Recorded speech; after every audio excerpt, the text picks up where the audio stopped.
আসসালামু আলাইকুম, welcome to Mehedi Arafat YouTube channel.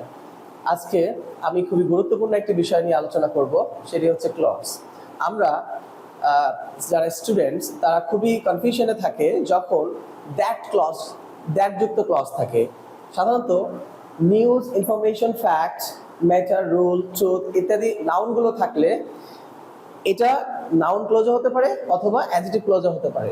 তাহলে কখন এটা নাউন ক্লজ হবে এবং অ্যাডজেক্টিভ ক্লজ হবে সেটি হচ্ছে আজকে আমাদের আলোচনার বিষয়। তো চলো আমরা আলোচনায় চলে যাই। দেখতে পাচ্ছি the news that he is state is false. পরের সেন্টেন্সটি দেখছি the news that he told me is false. তো এখানে লক্ষ্য করো যে এখানে নিউজটি কোনটি? সে যে মারা গেছে। নিউজটি কোনটি? সে যে মারা গেছে, এটি হলো ফলস। তার মানে এখানে নিউজটি হচ্ছে সে মারা গেছে। এই যে লোকটি সে মারা গেছে, এখানে নিউজটি স্পেসিফিক ভাবে বলা আছে যে লোকটি মারা গেছে। আর যখন কোনো ইনফরমেশন বা নিউজ যখন স্পেসিফিক্যালি বলা থাকবে যে নিউজটা কি, সে মারা গেছে, এটাই হচ্ছে নিউজ, তখন সেটা হবে নাউন ক্লজ। তখন সেটা কি হবে? Noun clause. ওকে। এবং আমরা দ্বিতীয় সেন্টেন্সটিতে দেখতে পাচ্ছি যে the news that he told me. আচ্ছা, নিউজটি হলো যেটি সে আমাকে বলেছিল সেটি ফলস বা মিথ্যে। তার মানে সে আমাকে কোন নিউজটি বলেছিল এটি কিন্তু স্পেসিফিক না। এই সেন্টেন্সে সে কি হয়েছিল, নিউজটি সে মারা গেছিল, না সে চুরি করেছিল, নাকি অন্য কিছু করেছিল, এখানে কিন্তু স্পেসিফিক না।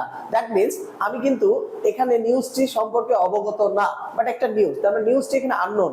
এইসব ক্ষেত্রে যখন নিউজটি আননোন থাকবে তখন সেটা কি হয়ে যাবে? Adjective clause.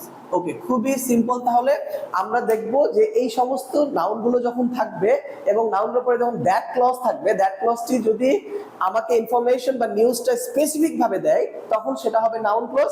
আর যদি ইনফরমেশনটি দেওয়া না থাকে, আনক্লিয়ার কোনো কিছু থাকে, তখন সেটা হবে অ্যাডজেক্টিভ ক্লজ। দেখো এখানে কিন্তু নিউজটি স্পেসিফিক ভাবে বলা নাই, তাই এটা অ্যাডজেক্টিভ ক্লজ। বাট এখানে নিউজটা কি? সে মারা গেছে, তার মানে আমার কাছে ক্লিয়ার। আরেকটি সেন্টেন্স দিয়ে আমি ক্লিয়ার করে দিচ্ছি। দেখো এখানে তোমরা দেখতে পাচ্ছ সি নাম্বার সেন্টেন্সে যে the truth that he is honest is accepted by all.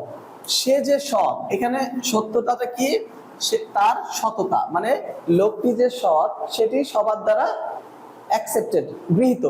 আর পরের সেন্টেন্সে দেখছি তার মানে এখানে আমাকে তার ট্রুথটি, সত্যতাটি স্পষ্টভাবে বর্ণনা করা আছে সে যে সৎ। কিন্তু পরের সেন্টেন্সে দেখো the truth that he told me, সেই সত্যতা যেটা সে আমাকে বলেছিল সেটা সবার দ্বারা গৃহীত, বাট কি বলেছিল এটা কিন্তু এখানে আনক্লিয়ার, হ্যাঁ, অস্পষ্ট। তাই আমার এই যেখানে অস্পষ্ট হবে সেটা হবে আমার অ্যাডজেক্টিভ ক্লজ, এবং যেখানে স্পষ্ট করে কোনো কিছু বলা থাকবে তার সে যে সৎ, এটা হচ্ছে স্পষ্ট করে এখানে সত্যতাটি আমাকে বলে দেওয়া হয়েছে, তাই এটা হবে আমার নাউন ক্লজ। ওকে, সো এখানে আমরা স্পষ্টভাবে বুঝলাম যে এই সমস্ত নাউনগুলো থাকলে আমরা প্রবলেমের মধ্যে পড়ে যাই এবং এটি প্রচন্ড পরিমাণে বিভিন্ন কম্পিটিটিভ এক্সামসে আসে।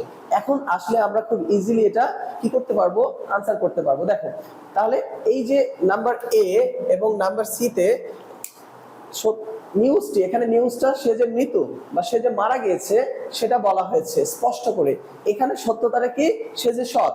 বাট বি এবং ডিতে দেখো নিউজটা এখানে স্পষ্ট করে বলা নেই এবং এখানে সত্যতাটি বলা নেই, তাই এগুলো হবে যেখানে বলা থাকবে না স্পষ্ট করে সেটি হয়ে যাবে অ্যাডজেক্টিভ ক্লজ, এবং স্পষ্ট করে যেখানে বলা থাকবে সেটি হবে নাউন ক্লজ।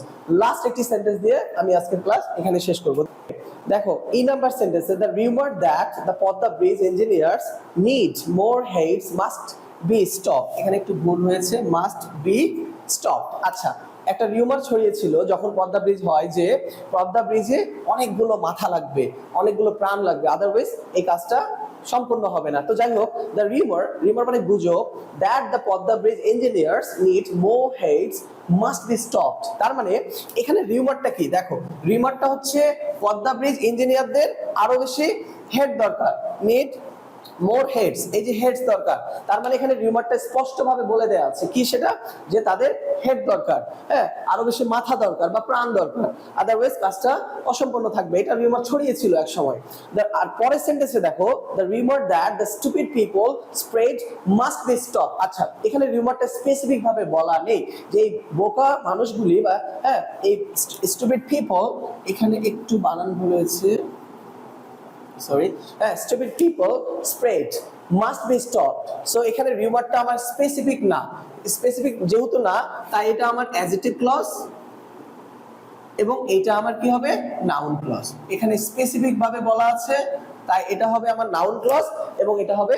তো আমরা এই পলিসি অ্যাডপ্ট করে সুন্দরভাবে আমরা এই আনসারগুলো পরীক্ষার হলে করে আসতে পারবো। সো বেস্ট অফ লাক, আজকে এই পর্যন্তই, দেখা হবে পরের কোনো ভিডিওতে। আল্লাহ হাফেজ।